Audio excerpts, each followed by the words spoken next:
I feel like there's a huge opportunity for all of us to take up what is already happening, to start using what is already happening to deal with some of the problems we have.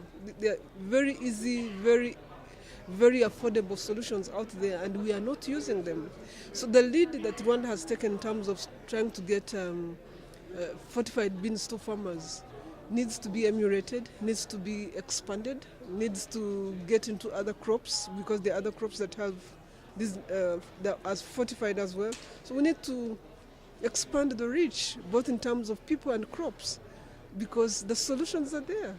This was, in many ways, a very well organized meeting that brought all the stakeholders together. I am even more excited about the outcome of the meeting in terms of collective agreement that biofortified crops are going to be game changers for dealing with the issue of malnutrition in our world today. And I would like to particularly commend Harvest Plus for the tremendous job that they've done, not only in developing the technologies with other centers, but also in bringing everybody together to agree on a pathway forward on how to scale this up. So in many ways, I'm looking forward to the third global conference. Right now, we know that 1.5 million farm households are growing biofortified crops. In Nigeria, we are committing to making sure that we ramp that up to 2.5 million households in our country alone, and more to come. I look forward to the third global conference to see how well we have spread these fantastic technologies in Asia, in Latin America, and in Africa. I think for me, as a Minister of Agriculture, I'm thrilled and excited by the possibilities that biofortified crops offers to farmers, and for us to reduce the malnutrition we see today. The second Global Biofortification Conference may recommend to the United Nations that the year between 2018 and 2020 may be observed as the International Year of Biofortified and Underutilized Crops.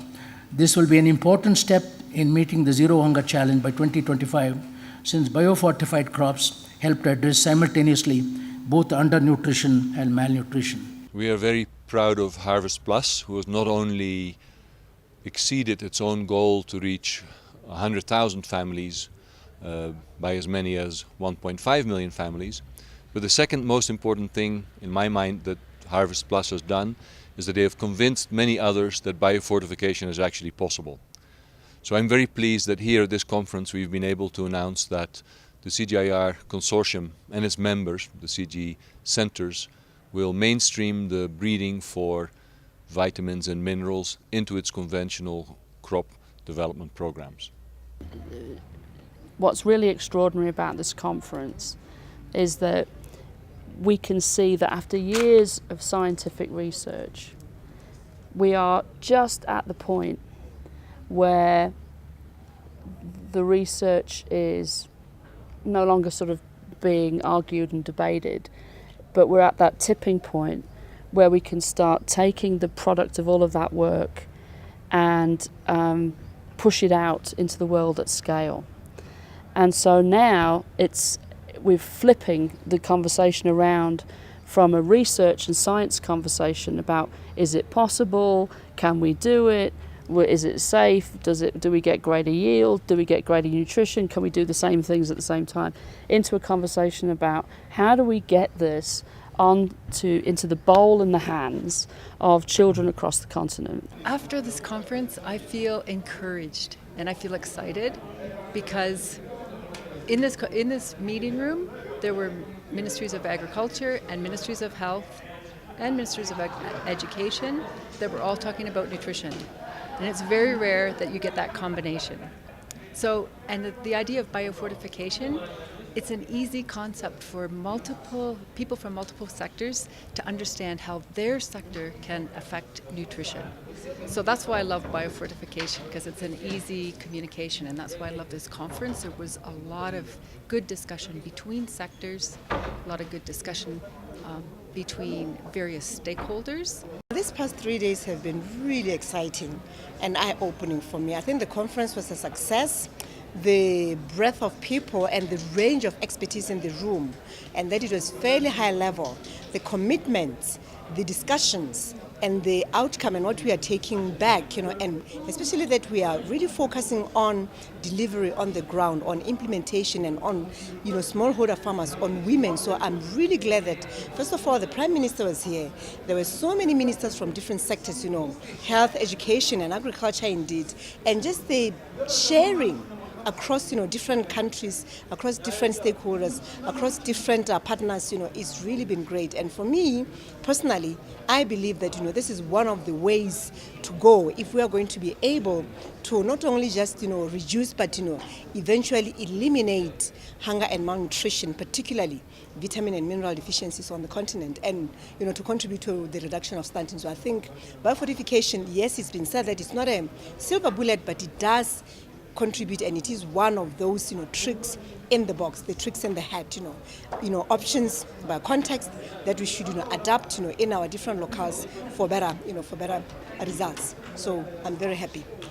It's getting the policymakers in here and finding how their opinions are changing, how they're going to support biofortification. Because wherever I go in the world trying to do projects on these new biofortified crops, that's the resistance that I meet, is policymakers that don't get it.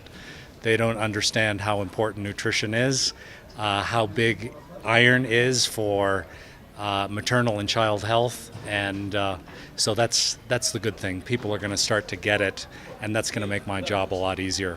Well, I think I understand biofortification better than I did before, but I also recognize how far we still have to go, because we've been willing to buy more iron-fortified beans in Rwanda. We've managed to buy 77 tons. Keep in mind, we buy over $1 billion worth of food each year. So the difference between 77 tons and 1,000 tons or 10,000 tons or 50,000 tons is huge. So, the potential for introducing micronutrient-fortified, biofortified foods into the WFP food basket is immense. And because we're trying to work with smallholder farmers who are those most challenged by micronutrient deficiencies in many countries, there's such a potential for scale-up that hasn't been reached yet. That's the big challenge, and we are very happy to work with Harvest Plus to meet that challenge as we go forward. Harvest Plus is the flagship to show the world what agriculture can do to the alleviation of micronutrient malnutrition and the important ways that it can do it with many other tools besides biofortification, but it's showing the world that agriculture has the sustainable solutions to that problem. That's right. Yeah.